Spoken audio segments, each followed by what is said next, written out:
Everything about you. I know it all. Nina heard his low, husky voice, dangerously seductive, like a strong, intoxicating wine, pulling her into a haze.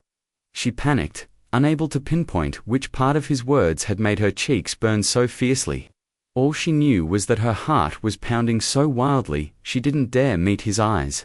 Leonard Hale's fingers tightened on her chin, forcing her to lift her head and face those deep, unreadable eyes. The distance between them was so close she could see every sharp, cold line of his face. The soft fall of black hair, the defined brows, and those dangerously captivating eyes. The warm scent of dark wood clung to him, wrapping around Nina until she trembled. He stared at her in silence for a long time. His fingertips brushed against the necklace resting on her collarbone. His lips curved slightly. "Nina, you don't like this gift." He released the pendant, though his gaze never left her face. Don't like it? In truth, she had only been drawn in by the beautifully crafted box.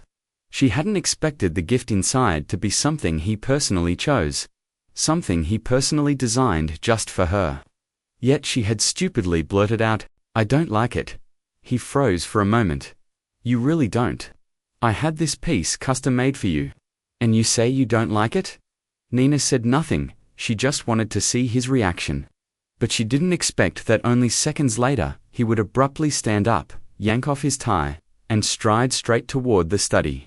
Inside the study, Leonard threw his tie onto the sofa and pulled out his phone, dialing with a clearly displeased expression. The moment the call rang through, he spoke coldly. "Aiden, tomorrow you will bring me the entire Cartier collection I mentioned. Every single piece. Get it no matter what it takes." Aiden immediately responded with a quick yes, fully aware that his boss was both irritated and impossible to please at the moment. He hurriedly hung up.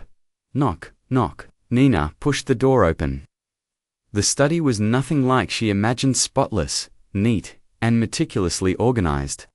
A breeze from the window slipped inside, making her shiver. "Why did you come up here?" he asked, without looking up, eyes still fixed on the stack of documents. "I want to tell you something?" She lowered her head, unsure where to begin. From her angle, he looked even more compelling, focused, cold, irresistibly attractive.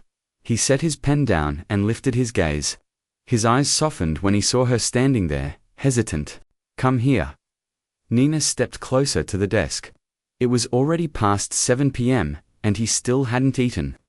She had finished cooking and was waiting for him to come down. Instead, he walked straight up here, ignoring the dinner she'd made.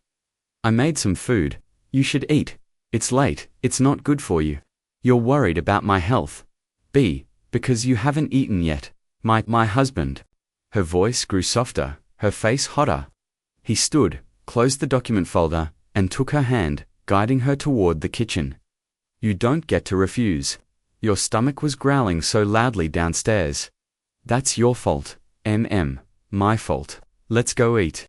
At the two residents, late at night, Hannah was still sitting in the living room waiting for Darren. Amelia came down to find her daughter staring anxiously at the door, frustration clear on her face. "Darren still isn't home. Mum, ever since the night he took me out, he hasn't come home early, not once. He doesn't sleep here, he doesn't call, nothing." Hannah's brows tightened, her voice trembling with irritation.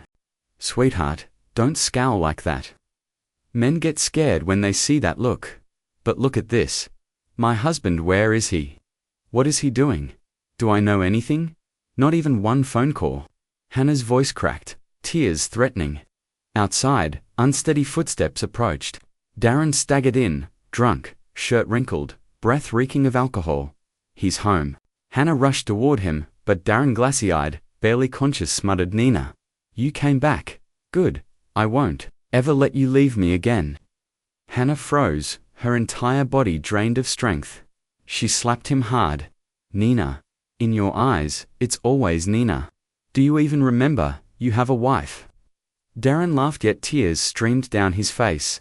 "If not for you, Nina and I would have been married by now. It's because of you that she and I didn't end up together." Hannah felt her world collapse. "Hannah, calm down," Amelia whispered, pulling her daughter into her arms. "He's drunk. He's talking nonsense." But Hannah couldn't believe it. The words were too real, too painful.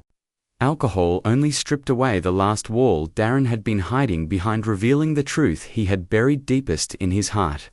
After the argument between her and Darren finally came to an end, Hannah stormed past him, ignoring the fact that he was lying on the cold marble floor. From the painful tears sliding down his cheek, Darren wished just for a moment that everything was only a dream, that he didn't truly wish to marry Hannah, because the one he loved, the one who had shattered him for years, was Nina. Darren lay motionless on the icy floor, tears streaming down his face. This kind of pain, who could possibly understand? In the haze of alcohol, his numb heart saw a familiar silhouette with that sweet, gentle smile. She wore a soft white dress, walking toward him with steps light as feathers. Darren raised a trembling hand to wipe his blurred vision, then looked again. It had to be Nina, the girl he once believed he would love for a lifetime. But when his fingertips brushed the arm of the woman leaning down toward him, he froze. This wasn't Nina. Was everything only an illusion? Did she truly not want to see him anymore? Hannah stood there in her white dress, her steps graceful but her gaze conflicted. After their awful fight, she had been so furious that she ran straight to her room, not sparing a single glance at the man curled up on the freezing floor. In her room, she slammed the door shut. Without thinking, she stepped into the bathroom and turned on the shower. Cold water cascaded onto her skin. Each drop sent shivers through her body. Water ran down her arms, down her curves, washing away the bitterness clinging to her chest. 3 minutes later, she turned off the shower. Her body was freezing, but her heart felt lighter. It was nearly 11 p.m. Hannah lay in bed, tossing and turning, unable to sleep. Eventually, she got up, slipped on her warm slippers, and headed downstairs for a glass of water.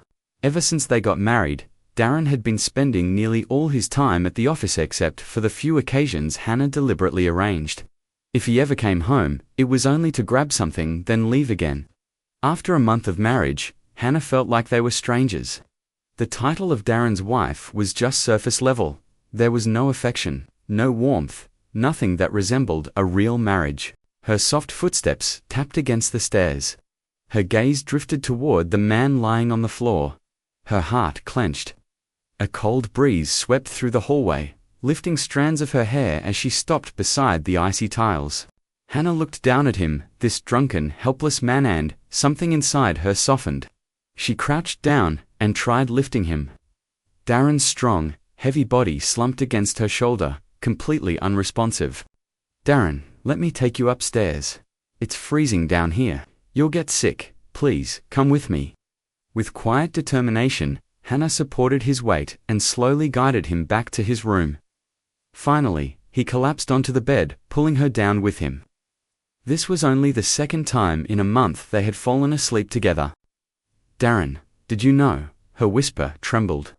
"From the first moment we met, I felt something for you. Was it because of that blind date? Did you think the person you loved had to be me? As long as it means being by your side, I'm willing to do anything. Anything to make you mine. Darren, will you?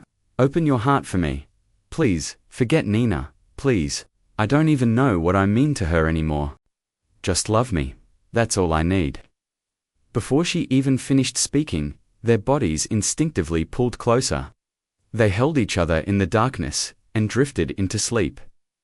The next morning, heat burned through Darren's entire body. Hannah was trapped in his arms, held so tightly she could barely breathe. She wriggled, trying to free herself. Cold, cold, cold. The faint sound startled her.